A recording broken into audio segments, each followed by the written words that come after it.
What I like about the community is that, well, there's programs and stuff that you could go to at Wilkinsburg, like the Boys and Girls Club, and they play basketball, football, and they help you with your homework after school. And some of the stuff that I don't like is, I would say, the violence, because when there's violence around you, it won't help you focus as much in school. Violence is everywhere, and then you can't get out your mind because it's just something you think about, like if it's someone you know who died. The Claw is like after school program and the summer program. It's like a place to get away from all the trouble. It's open directly after school all the way to 8 o'clock. It's just like another safe place to go to when you come home from school. I think it's an important place because it can actually keep a lot of kids off the streets, because there's some kids who got killed because they probably didn't go to after school program and they was just in the wrong place at the wrong time, when in reality they could have been at after school program playing with other people or some parental supervision. I would help clean up the community by starting a group, maybe on the weekends, that walks around and picks up trash. Talk to the younger kids about what they would like outside of school, so it could keep them off the streets, and maybe doing more activities or programs. I would have new parks, because the parks now are bad. They barely have swings, and I would help clean up because it would help the earth. I think people should stop littering and clean up and be responsible.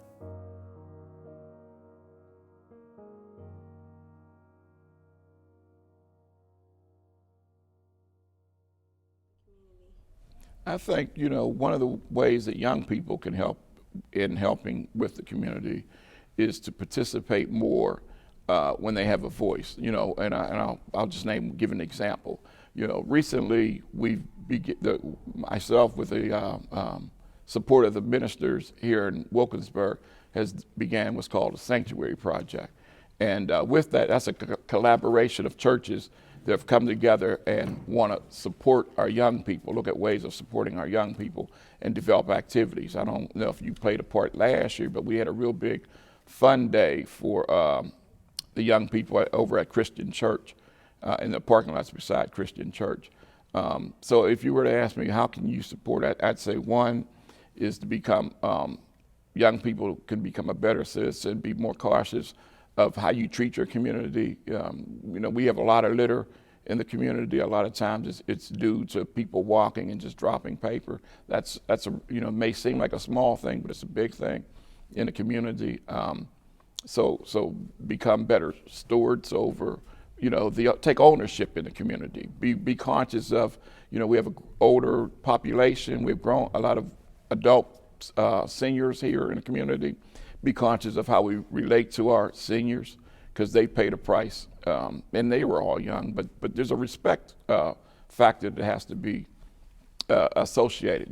We have to develop a better relationship. We being, the older adults as well as our young people. So traditionally, not only the Wilkinsburg High School or Wilkinsburg, the school district has always played an integral role in the school. Specifically, it's the heartbeat of the community.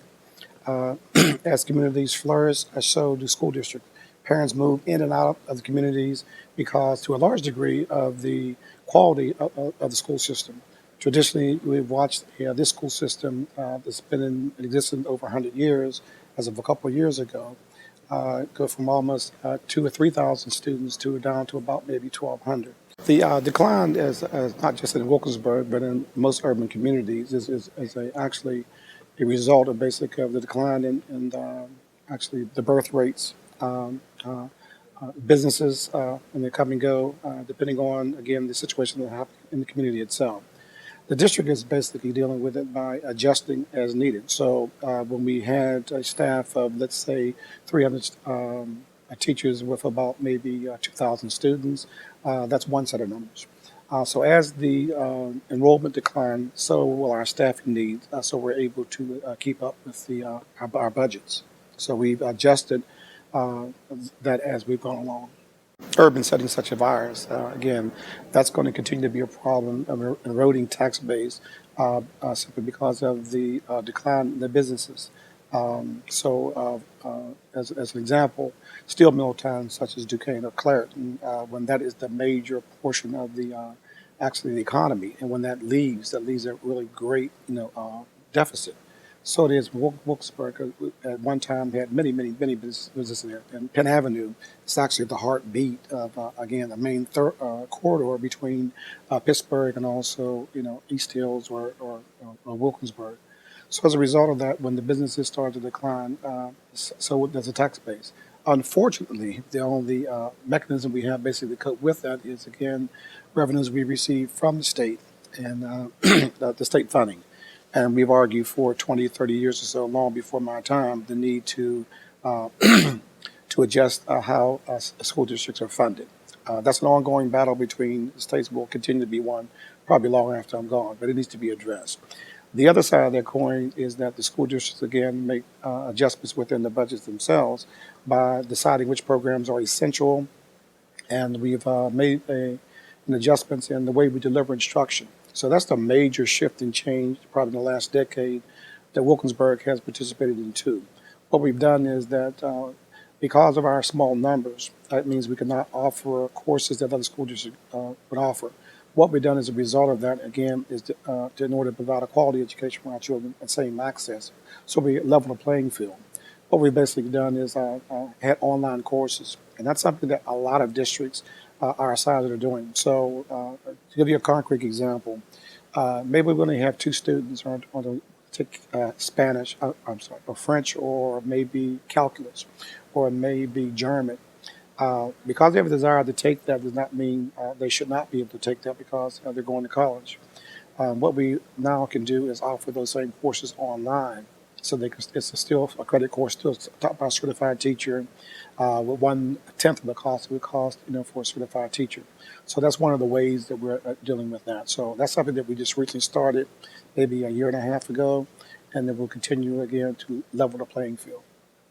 It is more than just an opinion. We are well on our way to doing two things. One, drudging our way out of a academic deficiency and deficit. Likewise, one that's fiscal. The borough is doing the same thing. The good news is both of those initiatives are happening at the same time. So my vision is again that the borough, along with the school district, continue to head up the right path. So we have made changes academically, made changes in our programming, how we deliver instruction. The mayor has done the same thing by pulling community members together. When those two worlds come together, it's a great recipe for success. So again, as we provide more structure, you will hear things later on in the year relative to things that we've done, such as school uniforms. What we've done is we've taken the best of all the models out there, whether they're in charter schools, whether in private schools, Propel, or whatever that would happen to be, and then said, how can that fit into Wilkinsburg, and how can we make that a better place? So to a large degree, what we're doing is not reacting. It's more of a proactive approach to say, this is what we want our future to look like. We have defined it, and we're now developing strategies to reach that end. There's a need for the community to come together. I think there's an enormous amount of isolation for whatever reason. We actually come in our houses, we go out. There are not a lot of community events that bring people together on a regular basis. Or we need to probably come together on this whole issue of crime in the community. I don't think the crime given these statistics I've actually had with conversations I've had with the chief of police, the statistics are not as bad as it's reported in the media. We have to find a way to get the message out that one, Wilkinsburg is a safe community. Two, the crime rate is not as bad as I said above, and to demonstrate that. So it has to be a coming together, basically sharing of information. When people see that, Wilkinsburg is a really great place to live.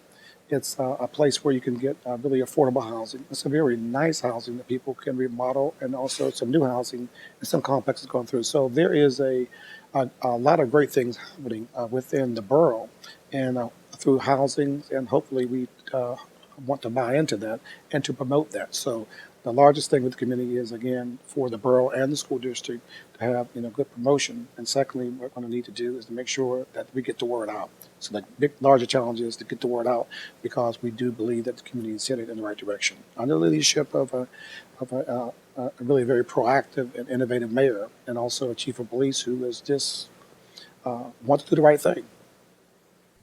My name is Phyllis Weatherby, and I went to grade school and junior high school in Forest Hills, but they did not build a high school until years later. So they arranged for streetcar passes. We didn't have school buses back then. The bus companies hadn't come onto that game yet. So we rode the streetcar from Forest Hills into Wilkinsburg, had a bus pass, and sort of took over the streetcars during when we were going home. It was kind of part of the game. I graduated in 1946. I spent my sophomore, junior, and senior years here. I was on the student or not on the student council. I was on the French club and the science club. And because I rode the streetcar back and forth, I didn't have time for quite as much. You mean the yearbook? This is the 1946 Wilkinsburg Annual, and I found it in the library. And let's see now. I saw it a minute ago. My senior picture is on this page somewhere. I turned the page too far. Sorry. There I am, right there.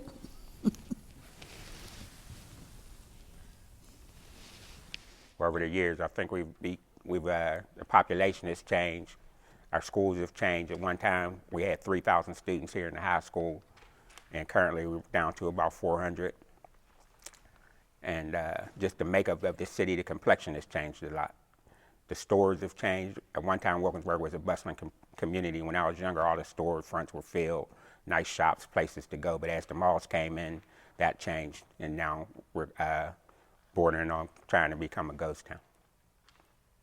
Well, I've raised my family here. I have 2 sons, 2 daughters, all grown, and 8 grandchildren. I really enjoy Wilkinsburg. I enjoy living here.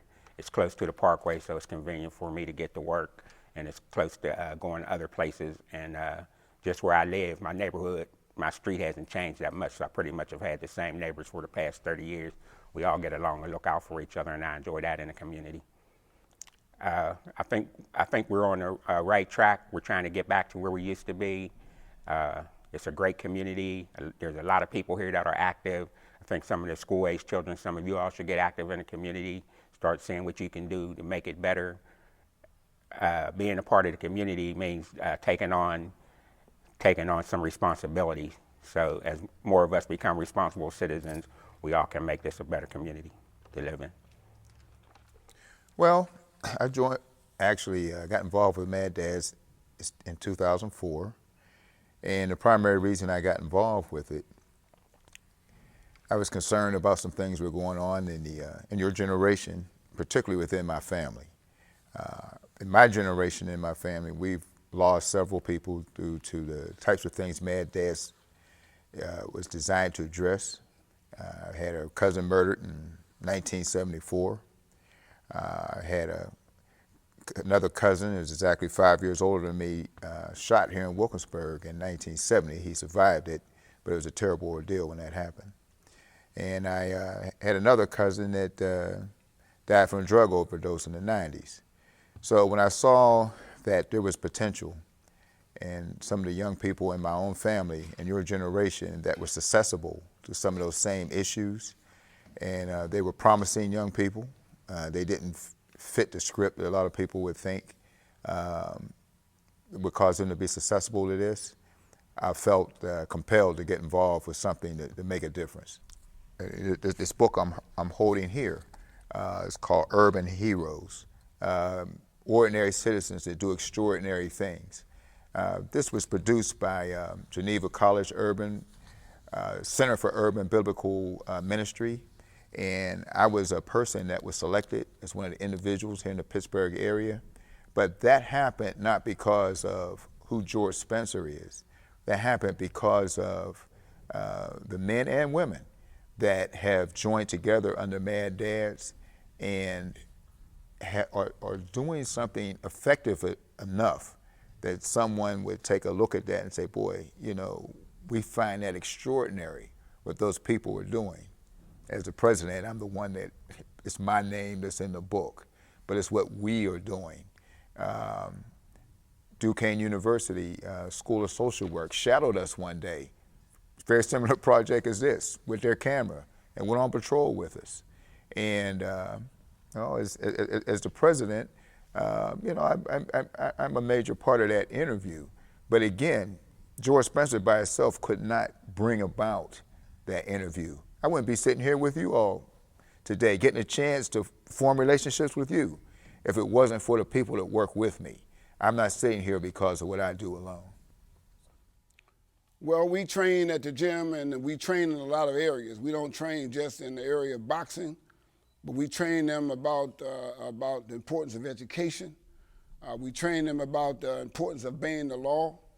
And I use myself as an example for that, and how important it is to respect the law and to be a law-abiding citizen, and what can be accomplished by that.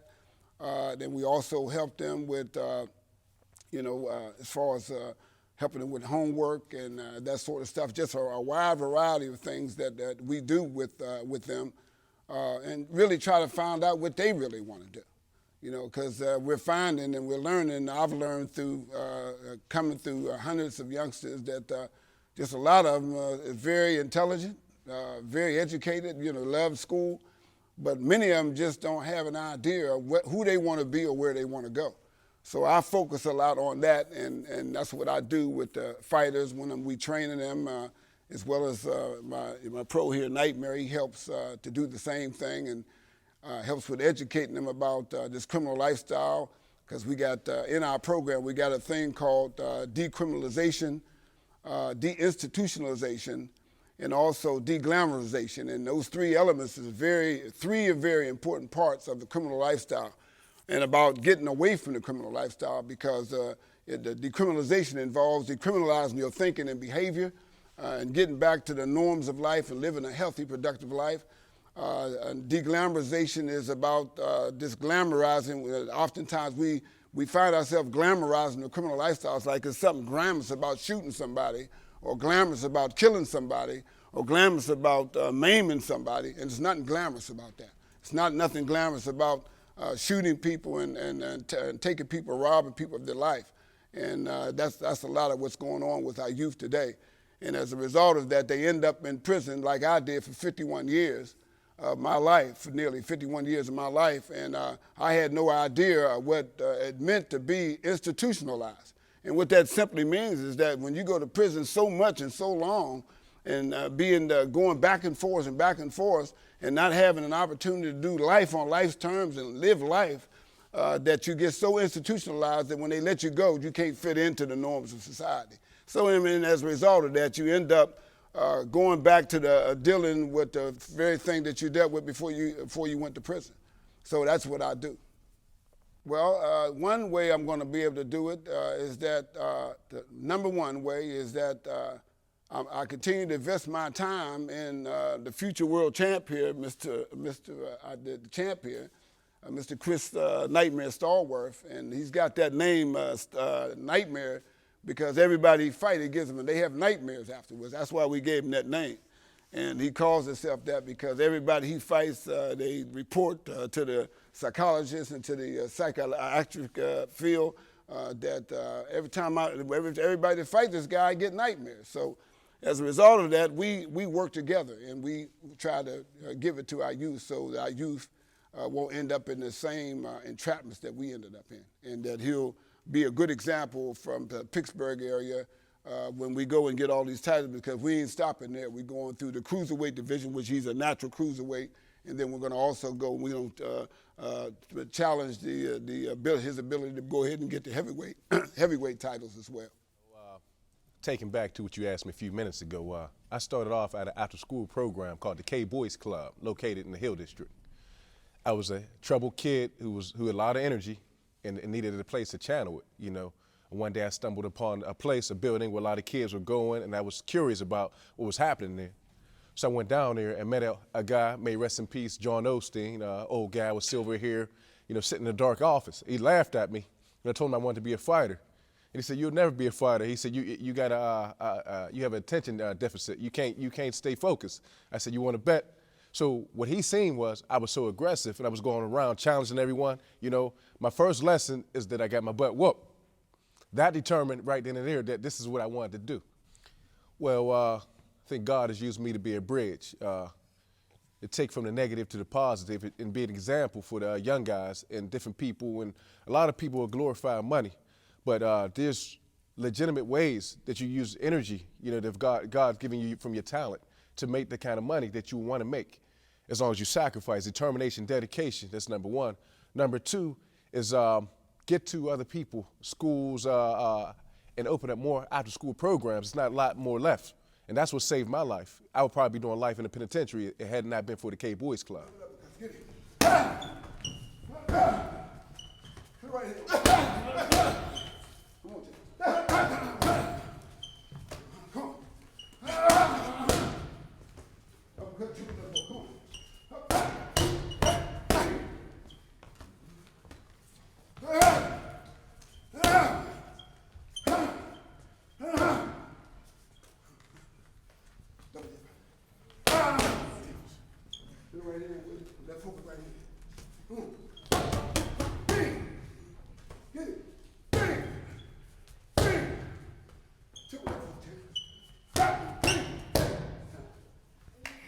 Absolutely.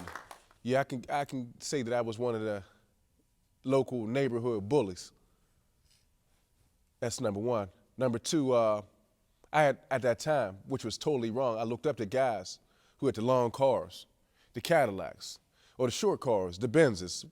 And I had lusted for that lifestyle so bad and so much with no proper guidance. My father, you know, who has a career heroin addict, who has trials and tribulations, you know, after he came out of the Vietnam War, had no direction. My mom died at a young age from complications with diabetes, so I was left up the streets to be raised. There was no man that sat me down like Father Chisholm sat me down and said, this is the way to do it. Hi, my name is Jordan Howard from Wilkinsburg High School, and today it's my esteemed pleasure to introduce Mr. J.R. Holden. I'm J.R. Holden. I'm from Wilkinsburg, grew up here. Ended up going to Wilkinsburg High School until the 10th grade, and then I went to Lindsley and Wheeling, West Virginia to play football, actually. Picked up basketball along the way, ended up getting a scholarship to Bucknell University to play basketball. I came out during 1998 during the NBA lockout like they just had recently. And there wasn't, you know, of course during the lockout there's no NBA teams that are working people out. So I ended up going overseas to a small country in Latvia. Spent 1 year in Latvia, then I went to Belgium for 2 years, Greece for a year, and then Russia for 9 years. That's just the basic information on where I've been the past 13 years. It's a funny story. My best friend, I call him my brother, his mom was on drugs when he was about 11 years old. So he moved in with my family, and it was just my mom, but me and my sister. And he moved in, and he loved basketball. He didn't play no other sports but basketball. So I grew up only in football. So probably about 14, 15, I started picking up basketball, and he played it every day, so I played it every day. And you know how you grow up with your friends. You know, if your best friend plays chess, you're probably gonna play chess. He played basketball, so I picked up a basketball, and I probably fell in love with it at about 16. I think anything you do in life, you have to make a sacrifice, and my sacrifice was going millions of miles away to play basketball. You know, when you listen to other people, I think that's when a lot of your thoughts get confused on what you really want to do. And of course, nobody here probably has ever heard of Riga, Latvia. So when they said, hey, we got a contract for you to go play professional basketball in Riga, Latvia, all my friends was like, you're crazy, what are you doing? Well, I looked at it as an opportunity to pursue a dream.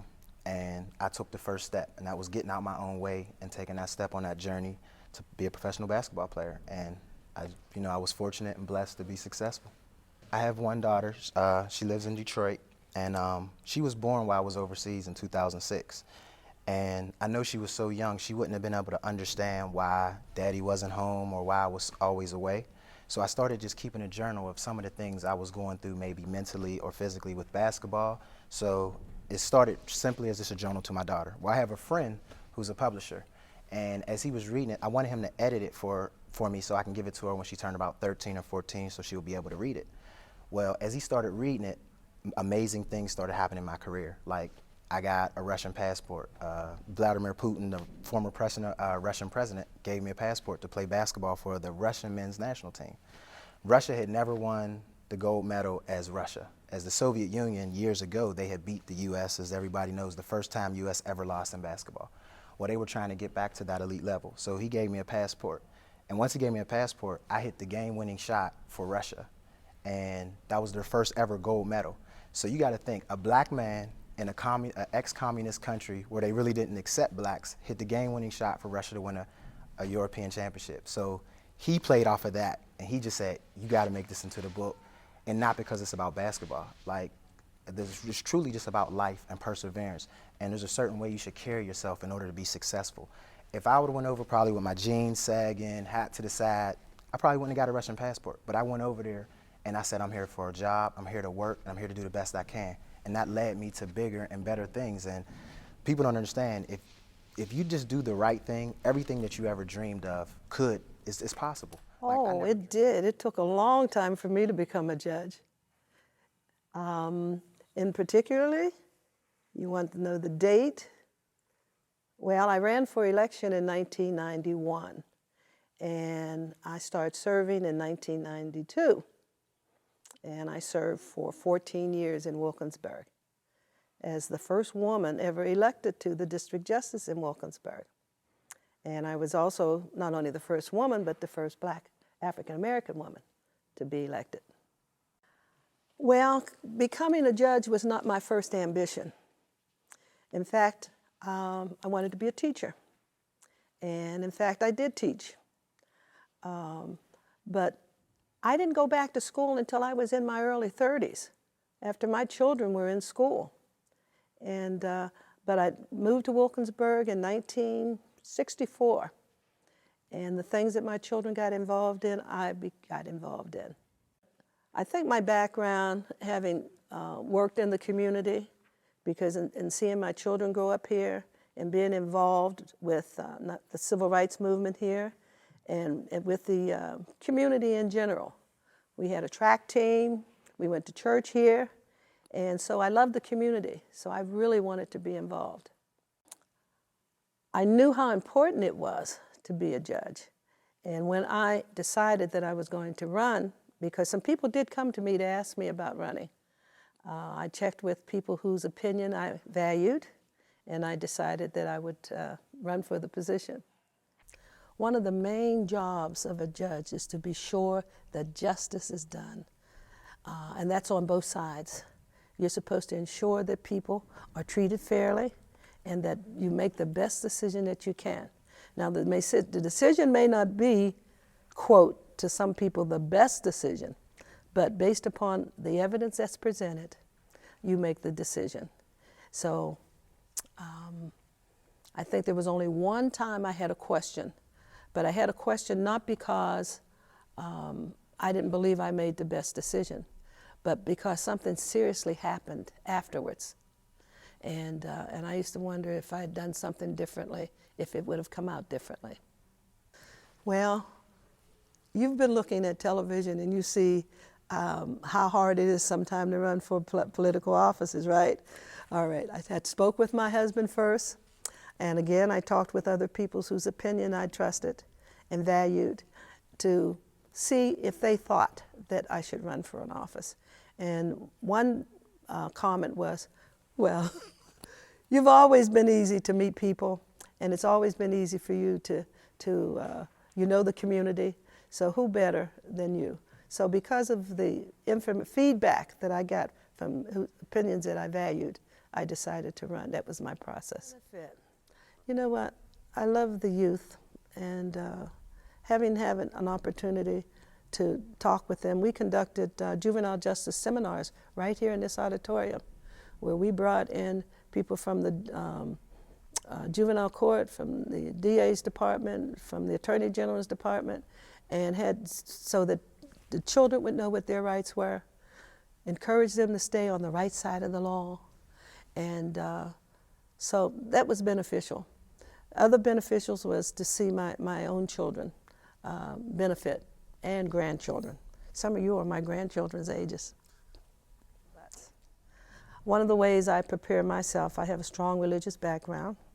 Prior to going on the bench, I take time to read some scripture I sing some good gospel songs that I like for myself, so that when I get on that bench, my mind is open and ready to hear the information. Thank you, Lord. Thank you,